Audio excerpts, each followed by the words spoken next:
Same इसी तरह बटा है।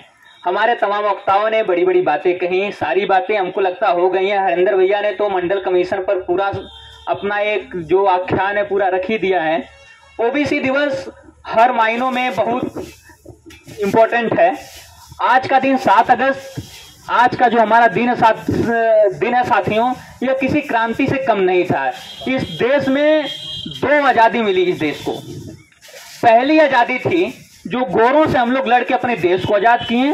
दूसरी आज़ादी हमारी आर्थिक आज़ादी थी जो 1990 में बीपी सिंह के द्वारा दी गई।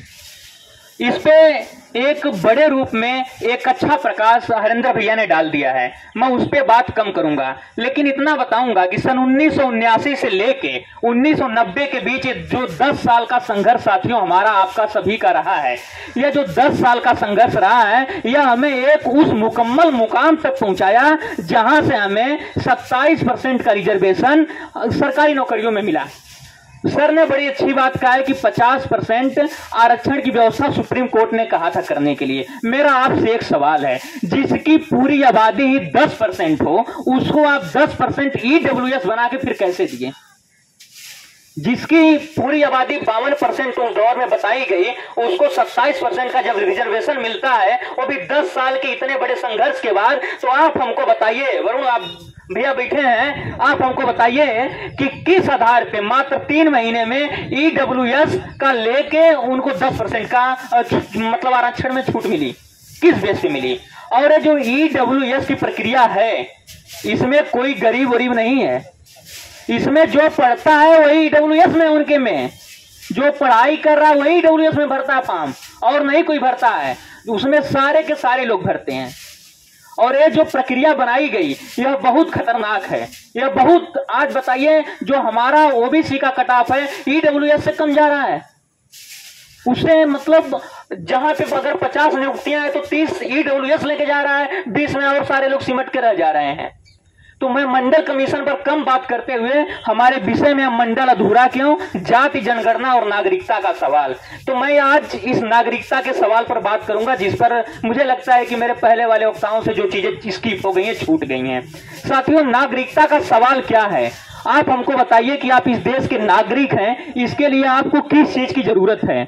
आपको अपनी नागरिकता साबित करने के लिए क्या चाहिए? इस बात को हमको जानना बहुत जरूरी है। आपके पास जमीन है, आपका पुश्तैनी मकान है, इससे आपकी नागरिकता नहीं साबित हो रही है। इससे इसलिए नहीं साबित हो रही है क्योंकि बिहार में आप लोगों ने देखा कि चुनावी प्रक्रिया में जिस तरीके से वहां के जो मूल निवासी है, जो एक्चुअल लोग हैं, उनका नाम कैसे काटा जा रहा है, और यह काम चुनाव आयोग द्वारा किया जा रहा है।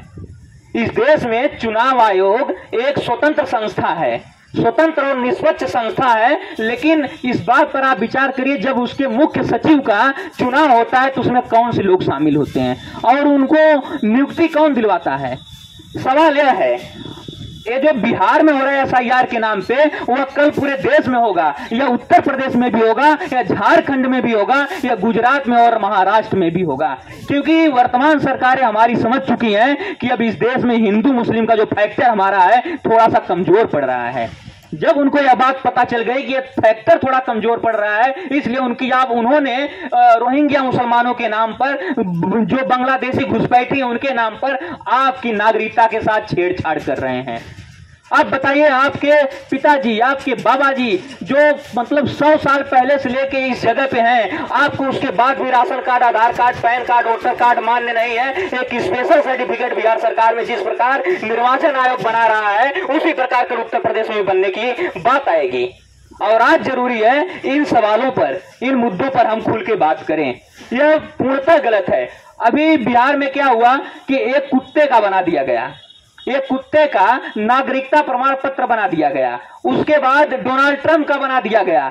मतलब सरकार किस तरीके से सोई हुई है, किस तरीके से करप्शन बिहार में तगड़े तरीके से हो रहा है, इस बात का आप अंदाजा लगा सकते हैं कि उन अधिकारियों के बीच एक कुत्ते का नागरिकता सर्टिफिकेट बना दिया जाता है और उसको वोट देने का अधिकार दिया जाता है, जबकि इस देश का किसान मजदूर जो बेचारा मतलब कई 100 साल से अपनी जमीन पर है, उससे उसके नागरिकता का कागज मांगा जा रहा है। अरे रोहिंग्या मुसलमान घुसपैठियों तो एक बहाना है साथियों, असल में उनको आपको गिराना है, आपका वोट काटना है, उनके लिए इंपॉर्टेंट है। आज अभी जब महापुरुषों पे हमारे तमाम साथी बात किए, मैं एक बात और बोलूंगा कि जब भी महापुरुषों की बात आई, आप इनका डिवीजन मत करिए। आप साहू जी महाराज का, अंबेडकर का, पेरियार का, इनका डिवीजन मत करिए। इनको मत अलग अलग जातियों में बांटिए, इनको एक दूसरे से एक्सचेंज करने की कोशिश करिए। अंबेडकर जी जितना हमारे हैं उतना किसी यादव के हैं, पेरियार जितना हमारे हैं उतना किसी बनिया के हैं, जितना हमारे हैं संपूर्ण ओबीसी समाज को, संपूर्ण बहुजन समाज के हैं। इस बात पर जब हम विचार करेंगे तब हमारे अंदर एकता आ जाएगी। नहीं तो बांटने के लिए तो उनकी प्रक्रिया चली रही है सीधे सीधे। जब आप इस बात को याद करिए, जब बीपी सिंह ने इस देश में घोषणा की कि नहीं मंडल कमीशन हम लागू करेंगे, तो उनके पास आडवाणी जी गए और तमाम लोग गए। उन्होंने कहा कि राजा एक्चुअली वो मांडा के जो राजा थे उनकी रियासत की विरासत थे। उन्होंने जब उन लोगों ने कहा कि आप एक मच्छर को मारने के लिए क्यों इतना बड़ा काम कर रहे हैं, क्यों ब्रह्मास्त्र चला रहे हैं, तो उन्होंने साफ कहा था कि मैं कोई ब्रह्मास्त्र नहीं चला रहा हूं, बल्कि इस देश की जो जवानी है, इस देश का जो युवा है, इस देश की जो राजनीति है, वह एक करवट बदलना चाहती है और मैं उस करवट को रोकना नहीं चाहता हूं। बीपी सिंह ने इस बात को कहा था और उन्होंने कहा कि अगर इस मंडल कमीशन को मैं नहीं लागू करता तो आने वाली सरकारों को जबरदस्ती लागू करना पड़ता, क्योंकि जो मंडल कमीशन की आग अंदर सुलग रही है, जो अंदर झुलस रही है, वो बाहर आके ही मानेगी, उसके पहले वो नहीं रुकने वाली है। यह जरूरी था।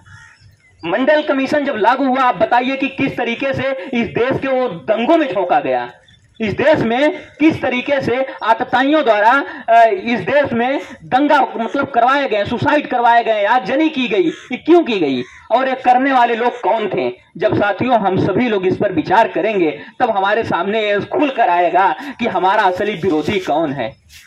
जो हम लोग काम करते हैं उसमें रुकावट बनने का काम कौन से लोग करते हैं। आज नागरिकता और आरक्षण का जो सवाल है, अच्छा एक बड़ी अच्छी बात मैं आप लोगों को बता रहा हूं, राजू भैया हमारे बीच में बैठे हैं। आप बताइए, जब कोई भी नेता यह आके कहता है अपने मैनिफेस्टो में कि हमको गरीबी हटानी है, हमको समानता लाना है, जब वो गरीबी और समानता का प्रश्न खड़ा करता है तो इस बात को आप लोग नहीं उससे पूछते कि तुम कैसे खत्म करोगे। जब गरीबी खत्म करने की बात आती है, जब इस देश में असमानता की बात खत्म करने की बात आती है, कोई भी आदमी, कोई नेता, कोई ब्यूरोक्रेट जब इस बात को कहता है कि हम इसको खत्म करेंगे, उस खत्म करने के साथ साथ अगर उसके जबान में मंडल कमीशन की बात नहीं आती है, उसी दिन आप समझिए आपके साथ छलावा कर रहा है। क्योंकि जब जातियों की समानता की आप बात करोगे तो वहां पे मंडल कमीशन 100% आएगा, क्योंकि जब तक उसको यह नहीं पता होगा कि कौन सी जातियां कितनी परसेंट है, वो आपको बढ़ाएगा कैसे। इस बात को आप समझिए, जब तक जाति जनगणना एक मुकम्मल रूप में नहीं हमारे सामने आ जाती है, वो तब तक किस बेस पे हमको आरक्षण देगा, किस बेस पे हमको आगे लेके जाने की बात करेगा। अगर कोई यह कहता है बिना मंडल कमीशन को लागू किए, बिना जाति जनगणना कराए कि हम इस देश में गरीबों का भला कर देंगे, हम इनको उठा के ऊपर कर देंगे, ये एकदम गलत बात है। ये हो ही नहीं सकता, ये इम्पॉसिबल है। अगर कोई भी सरकार यह कहती है कि हम गरीबी हटाएंगे, समानता लाएंगे, उससे पहले उसे इस देश में मंडल कमीशन की अन्य बाकी सिफारिशों को लागू करने की जरूरत है। अगर वो ऐसा नहीं करता है तो यह समानता नहीं आ सकती है। आज जो नागरिकता का सवाल हमारे और आप सभी के सामने है, मैं आपसे इस मंच से कह रहा हूं, आप सभी लोग अपना आधार कार्ड, वोटर कार्ड जो भी है, आप उसको ठीक तरीके से अभी से बीएलओ से मिलकर उसको ठीक करवाइए। और जो जिस प्रकार से विपक्ष शून्य पड़ा हुआ है ना, आगे आने वाले खतरों का वो सामना नहीं कर पाएगा। इस तरीके से अगर रहेगा तो इसके लिए जरूरी है कि हम खुद जागरूक हों। हमको किसी पार्टियों की जरूरत नहीं है। हम तमाम मजदूर हैं, किसान नेता हैं, किसान लोग हैं, आम आदमी हैं, और आम आदमी इस देश में कुछ भी कर सकता है। साथियों, इस बीच एक बहुत बड़ा काम इस सरकार ने किया है, सूचना का अधिकार 2005, जिसको उसने उस पर पाबंदी लगा दी, आरटीआई कानून पर। पहले क्या होता था कि हम इस चीज का पता कर लेते थे कि कौन सा आंकड़ा कितना हमारे देश में लागू हुआ, कौन सी जातियां कितने % रहीं, किसका क्या लाभ मिला। आज की सरकारें इस बात पे, मतलब जो हमारा आरटीआई का कानून है उसको उन्होंने बंद कर दिया। आप यह नहीं पूछ सकते हैं कि विश्वविद्यालय में कितने ओबीसी के अध्यापक हैं, विश्वविद्यालयों में कितने बीसी ओबीसी से आते हैं। सुप्रीम कोर्ट में कितने जज ओबीसी से हैं, आप यह भी नहीं पूछ सकते उनसे, आप सवाल नहीं कर सकते कि मीडिया और ब्यूरोक्रेट्स में आपकी जात के कितने लोग हैं। और जब तक जाति जनगणना नहीं होगी ठीक तरीके से, तब तक इस बात को हम लोग नहीं जान पाएंगे। इसके लिए जरूरी है जाति जनगणना होना। सरकार ने पिछले महीने दावा किया कि हम जाति जनगणना करवाएंगे, लेकिन जाति जनगणना कैसे करवाएगी, किस प्रकार करवाएगी, आंकड़े कैसे बनाएगी, इस बात को जानने की जरूरत है। इस पे सोचने की जरूरत है कि वह कैसे करेगी इस बात को, क्योंकि दाल में कुछ काला इनके में हमेशा रहा है। और बात मैं इसलिए कह रहा हूं, जब बिहार में सर नागरिकता का सवाल उठा और बिहार में जब आम आदमी और विपक्ष चुनाव आयोग से सवाल किया तो उसका जवाब भारतीय जनता पार्टी के लोगों ने दिया। जब चुनाव आयोग अपने आप में एक स्वतंत्र संस्था है, स्वायत्त संस्था है, तो उस सवाल का जवाब किसी एक राजनीतिक पार्टी क्यों देगी? अगर राजनीतिक पार्टियां इस सवाल का जवाब दे रही हैं तो मतलब दाल में कुछ काला जरूर है। अभी मैं आपको एक घटना बताऊं परसों की। परसों क्या हुआ कि एक आरती साठे नाम की बीजेपी की प्रवक्ता महिला महाराष्ट्र में थी, उसको मुंबई हाई कोर्ट का जज बनाया गया। क्या है यह घटना पता है आप लोगों को? परसों की बात है, आरती साठे को एक मतलब मुंबई के जो हाई कोर्ट है वहां का उसको जज बनाया गया।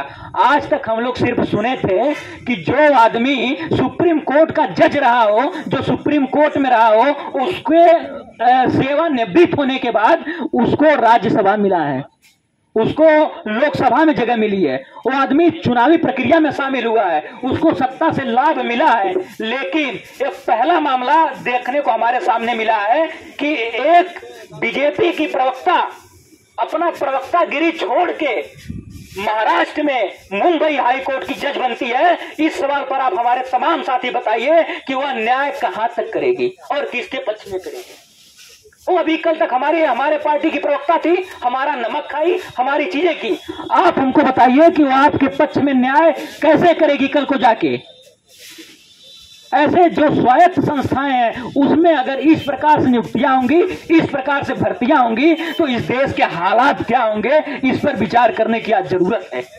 और नागरिकता का जो सवाल है यह सबसे अहम और महत्वपूर्ण सवाल है। मुझे लगता है कि अगर इस पे हम लोग सार्थक चर्चा नहीं कर पाए, अगर इस पे हम लोग एक मुकम्मल संवाद स्थापित नहीं कर पाए, तो जो आने वाला सवाल है आगे उत्तर प्रदेश में यहाँ के चुनाव में, वो चुनावी रंजिश को एक दूसरे माध्यम में मैनिपुलेट करने का काम करेगा।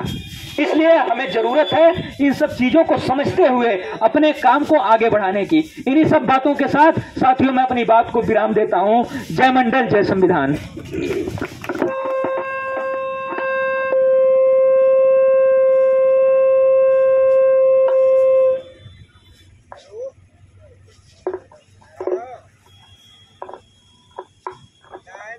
ये मास्टर साहब ने अपनी बात रखी नागरिकता व मतदाता पे।